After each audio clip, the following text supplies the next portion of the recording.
Hello, I'm Michael. I'm Sally, and this is Wrestle MSX.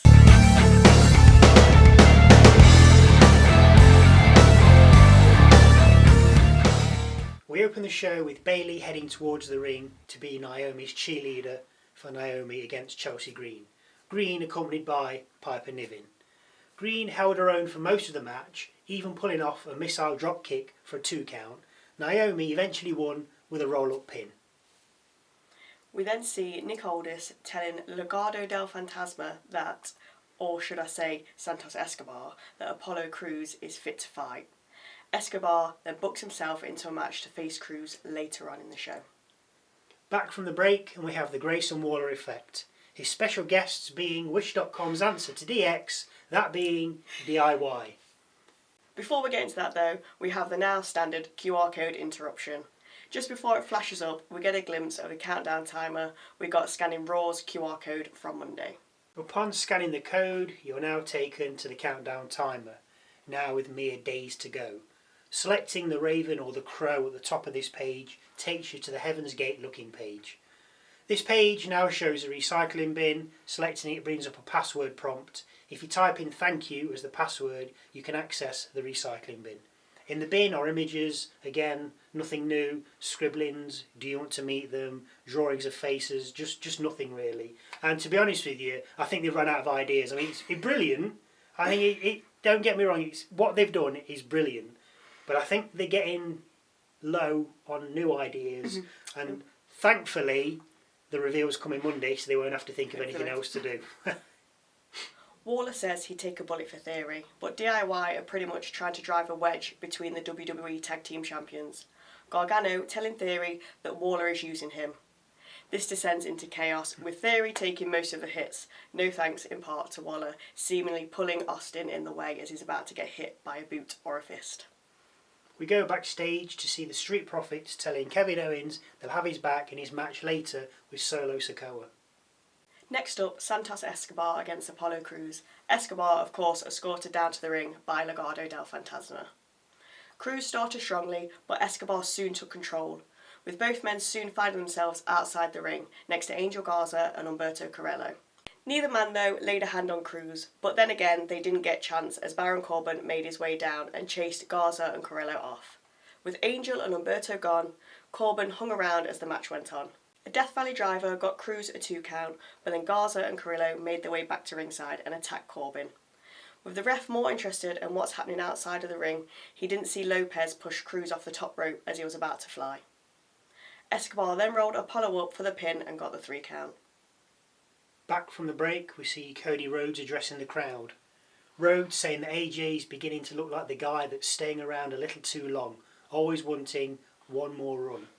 As the crowd started chanting for Cody, Styles made his entrance. He had Anderson and Gallows alongside.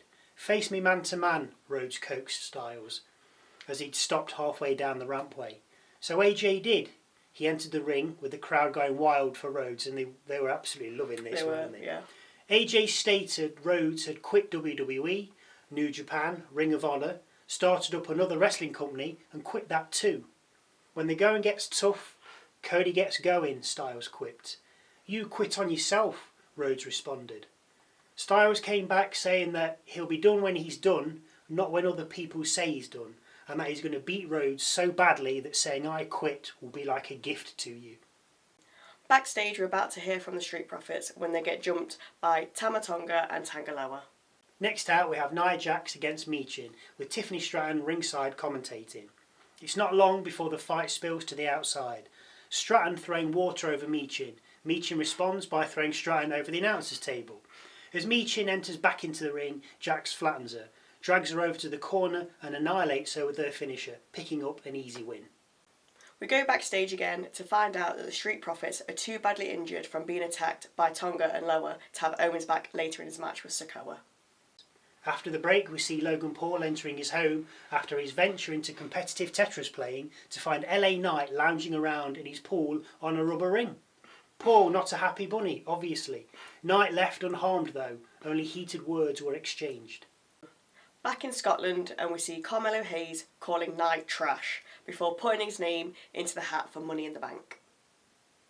We then see the Bloodline heading towards the ring when they come across Nick Aldis. Aldis says that Tama and Tanga are barred from ringside. As they go, Heyman says to Solo that if you lose tonight, you lose your leadership position over thugs that don't respect your leadership to begin with. No, wise man, Solo responded. If I lose this match, I'm coming for you. After a quick break, we see Isla Dawn and Alba Fire interviewed at ringside, saying they didn't come home to just come home, but to win the women's tag team titles.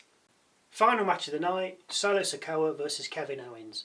Owens completely took it to Solo, with Sikoa not realising what hit him. Solo got a little momentum, but a tornado DDT swung it back in Owens' favour, getting a 2 count off it. A Samoan drop got Solo a 2 count, then a cannonball and a swanton gets Owens a 2 count, which is followed up by a frog splash for yet another 2 count. 2 spinning solos, which look suspiciously like a rock bottom with a twist, get Solo a 2 count, and then 2 super kicks from Owens put Solo down. Owens then seizes his chance and goes up top once more, but on executing another swanton, Solo gets his knees up, countering Owens. Solo then goes for the spike. Owens ducks, hits the stunner and covers Solo. As the ref's about to hit the mat for the 3rd time, Heyman grabs Solo's foot and puts it on the rope, breaking the count. Annoyed at this, Owens leaves the ring and goes after Heyman, but Solo makes the save, Simone spiking Owens. Owens, then thrown back into the ring, suffers yet another spike. Sikoa goes for the cover and this time gets it, pinning Owens for the win. After the bell, Solo's attack dogs Tama and Tanga run down and beat Owens. Then I hear voices in my head and out runs the Viper, Randy Orton.